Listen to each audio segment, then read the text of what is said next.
Good morning, and welcome to Self-Care with Sharon. I am going through my book, Self-Care for Black Women by Olodria Adeo.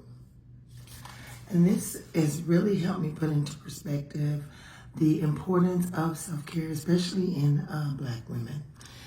We tend to have the highest rate of heart disease as related to stress, high blood pressure as it related to not taking care of ourselves and eating properly, and our physical health because we are not exercising.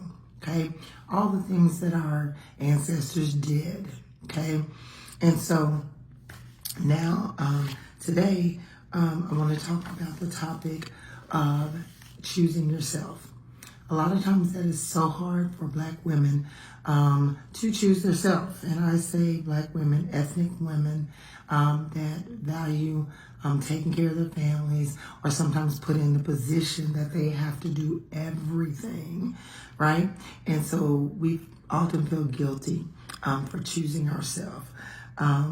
It's work, okay? It is work. It is mental work. It is spiritual work. It is physical work to choose yourself.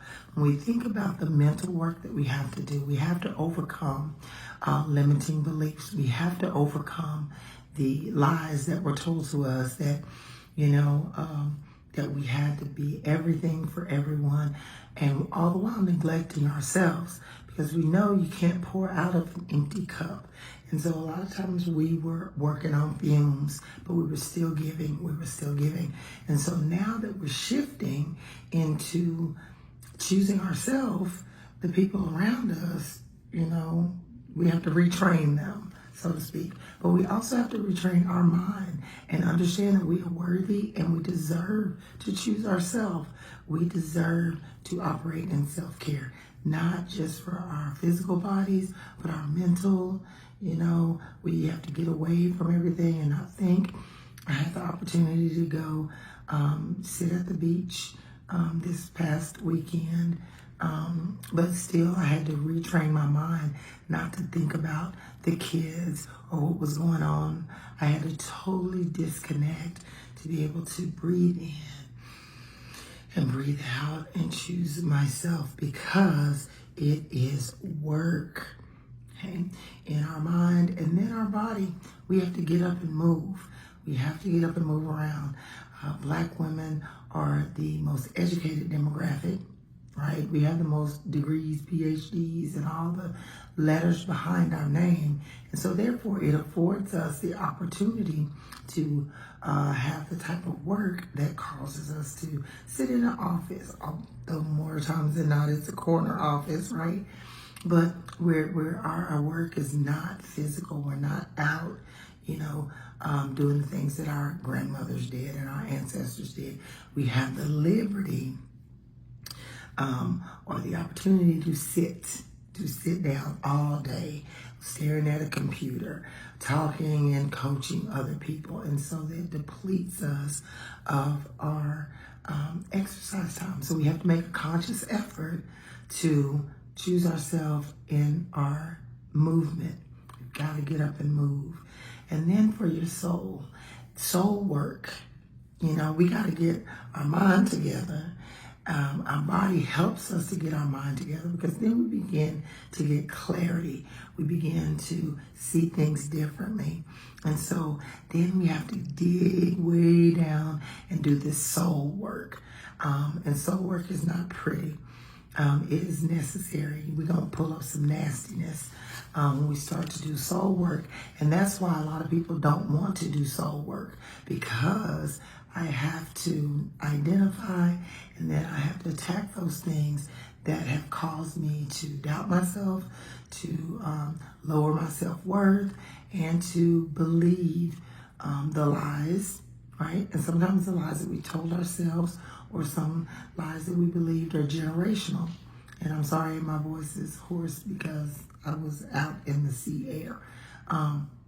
But those limiting beliefs that it's for everyone else but not for us, right? That this is going to be our lot in life and we can't change it. These were just the cards that we were dealt, and so we just have to play them. No. I'm going to call a misdeal, right? Y'all play spades. I'm going to renege on that one, right? Take that back, because we have to do the soul work. And so the self-care activities that you choose, take care of yourself. If it's, paying and getting a massage every month, if it's, treating yourself to dinner by yourself or a movie, anything that will help you to get the clarity and of mind and of spirit, to do the soul work. Because then when we start getting down to the soul, that's where the healing happens. And any of you know that healing is a process. If you cut your hand, that you're going to be feeling some things, right? You're going to be feeling it healing from the inside out. And so we can put on a mask and we can say, oh, I'm good, everything's fine, right? When it's really not. But when you heal yourself, you start to create this legacy of healing from the inside out. And so we take that from our ancestors, but we're also developing this for the women who are going to come after us, right? How to be healed. You need an inner circle. You need an inner circle of Black women who are around you, who have walked this path, who are healed, okay? And sometimes you can be a wounded healer. I have the scars, but I know what it takes to heal. And so you want to be around those women. And I'm going to tell you this, those women are not yes women. They're going to tell you when you're wrong. They're going to tell you when you need to get it together. They're going to tell you, right? And so you need to be around people who are going to hold you accountable, but also hold you responsible for your healing, okay? When you actively choose yourself, you're breaking the generational curse or traumas, okay? You're breaking those traumas that have been passed down through our DNA, that have been recycled. You've heard it said before, well, my mama had it, my daddy had it, my grandmama had it. We have to start breaking those cycles that have been running through our families. When we do this, we activate our ancestral strength. When we identify and start to attack those things and recognize them and get clarity, like, why do I do that? Well, because grandma did it, right? We have to break that cycle. And this is when you start getting your ancestral strength, right? Ancestors activate, right? So things like addiction, abuse, those things that have cycled through your family, they're going to stop with you. You make the conscious decision that it's going to stop with you. You change the way children in your bloodline will be raised. This gentle parenting, we have no gentle. We see where gentle parenting has got us.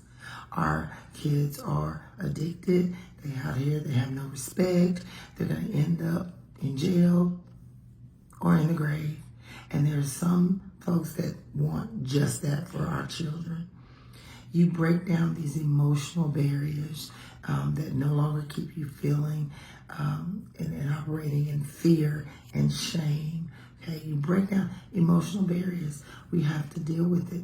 How many of us were told, don't show any emotions? Okay, that trauma was passed down through our ancestors. You remember when one of the enslaved persons decided to buck against the rules and was tied to a whipping post, and the other enslaved people were made to watch. This DNA trauma. Don't show any emotions. You better not cry. You better not go help them, right? That's stuff that is passed down. That trauma is passed down through our DNA. Okay, so we got to break those down, okay? Sometimes it's okay to be not okay.